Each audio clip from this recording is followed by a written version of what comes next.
and untouched. But I will say that his grandfather was, I believe, a machinist. Yeah, so his grandfather was a machinist, and this Bronco had a barn door hinge on the passenger side just to hold the door up. If that kind of gives you an idea of the condition of the rust, that is what we had to work with.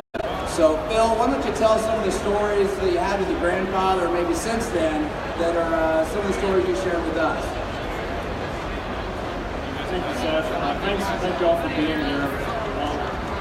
Man, this is my grandfather's Bronco. I was 12 years old. I went on my first fishing trip down on the Potomac River, and he says, oh, I had to put the back seat in, and I had to put the seat belts in, because he only used it for hauling. And he had that turned out pretty good. And sure enough, we went fishing down. We throw down in that rattle trap, as you know, that 3-speed transmission in there, and it's pretty noisy. It's road noise, wind noise, and we went chugging down to the river. And we were fishing on the Potomac just across from Harper's Ferry, West Virginia. You could cast your line off the bank, look up and see the Harper's Ferry Hotel.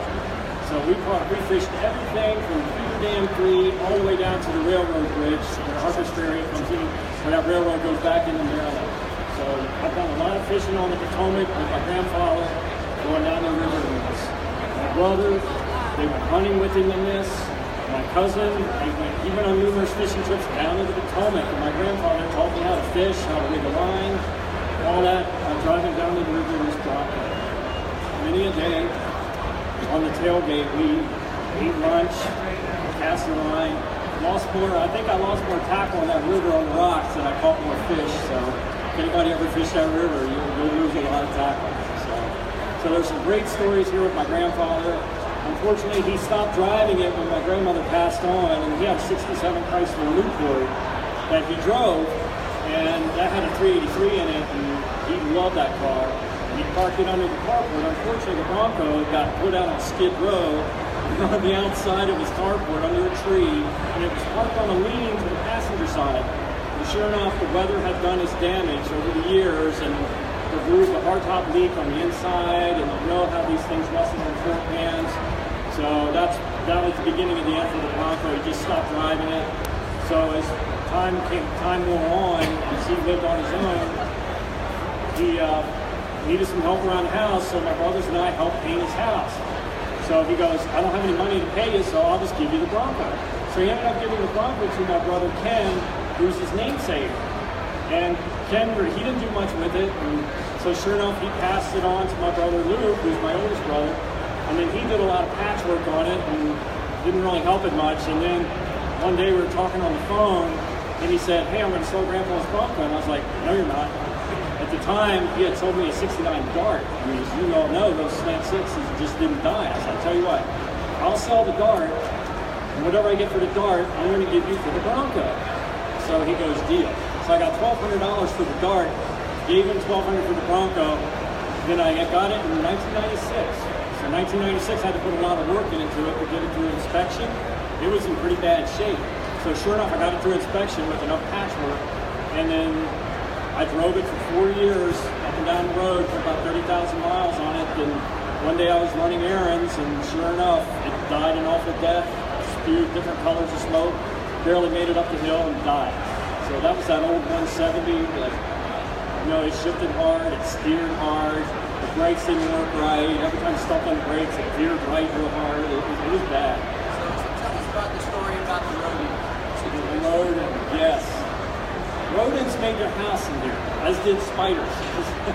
So one of my trips in the Bronco, I was driving down the road, and this little mouse had started building a nest in the driver's seat, because the upholstery was in really bad shape at that time. So I was driving down the road, minding my own business, and all of a sudden, I felt this crawling on my leg, and I looked down, it's this little brown field mouse. I jumped out of that Bronco as fast as I could, and I'm screaming like a little girl, get off me, you know.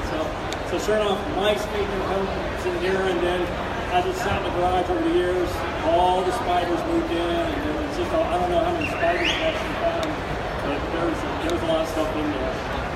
But, so over the years, I stored it outside. And then when I had the opportunity to move it inside, I put it in my garage inside, and where it sat for years and years and years. And then when the opportunity came up, brother Luke told me about this, some Bronco builder in the Midwest. And he says, hey, I read an article on Fox News about this Bronco builder in the Midwest. And he goes, go take a look at it. So I read the article, and then your email and phone number were in there, and then I just peppered Seth with a bunch of questions and everything. I was like, can I fly out and see the shop? So the day after Christmas last year, it was in 2016, I flew out, looked at the shop, and by the end of the day, I was like, you're building my Bronco. And then in February of last year, my brother, my nephew, and I loaded it up on a U-Haul, that exact U-Haul trailer right there. And then sure enough, we towed it out, and as we were towing it out there, pieces of the passenger rocker panel were blowing off, so the holes were getting bigger even as we were just driving it on the trailer. It was basically ironwork at that point. So I'm like, Seth, it's all yours.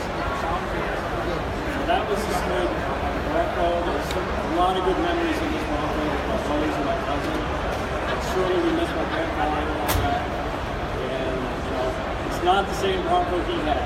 It's certainly his DNA. And this is the plate that I put on it. I had it registered in Maryland. So that's where the name came from. I made it up one day. The lady at the DMV office says, do you want to do the custom tag? And I'm like, okay, let's do the custom tag. So it was extra money in Maryland, it cost more, obviously. So I got the tag. So this is the rear tag, that's the front tag in that picture.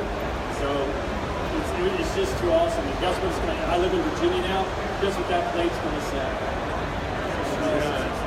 So basically, we are so thankful that you trusted us with your Bronco. I mean, this is an unbelievable story for us, and I would say that the whole team came together for Phil. We put so much work into this Bronco. It was hundreds and hundreds of man hours just to get through the metal work, which is all shown over here, and we had 60% panel replacement. And so Phil warned me that this was a rusty Bronco. We went through kind of all the panels it would take, and it was special.